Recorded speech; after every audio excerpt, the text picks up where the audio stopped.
Masintabi po sa mga naghahapunan, isang kasambahay mula sa Sri Lanka ang natuklasang may pako at mga karayom na nakabaon sa kanyang katawan. Gawa raw ito ng kanyang amo sa Saudi Arabia. 13 pako at 5 karayom na ang nahugot mula sa katawan ni LG Ariyawati at meron pang 6 na pako at karayom silang aalisin sa pamamagitan po yan ng operasyon. Ayon sa mga pulis, iniinit muna ang pako at mga karayom bago itunutusok ito sa kawawang kasambahay. Ang ilan, umaabot sa 2 pulgada ang haba bago ipinupukpok sa katawan ng kasambahay.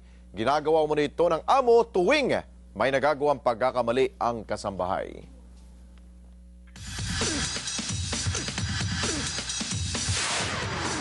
Patuloy sa pag-iikot ng bansa ang cast ng teleserye na Agua Bendita bilang pasasalamat sa suporta sa Primetime Bida Program.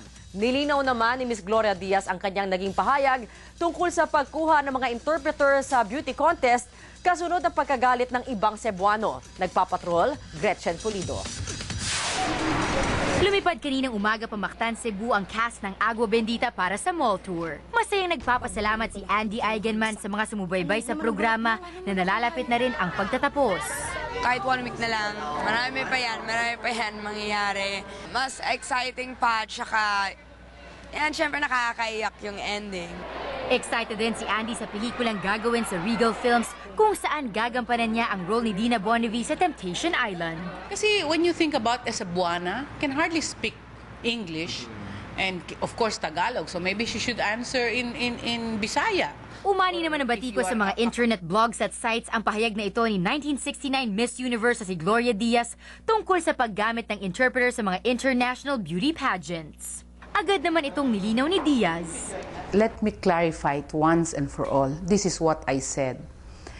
People should have the right to say or to answer, not people, beauty contestants, to answer the question in whatever language they want to say it in. If they're Cebuanos, they can say it in Cebuano. I did not say that they don't speak English. Sa huli, idinaan na lang sa biro ni Diaz ang mga negatibong reaksyon sa kanyang sinabi. I thought they're gonna stone me to death. If you wanna speak Jojomon, say Jojomon. Get an interpreter. Right? Gretchen Pulido, Patrol ng Pilipino. At yan ang mga balitang nakalap sa aming tuloy-tuloy na pagpapatrol. Kami ang inyong patrol ng Pilipino, naglilingkod sa inyo, saan man sa mundo.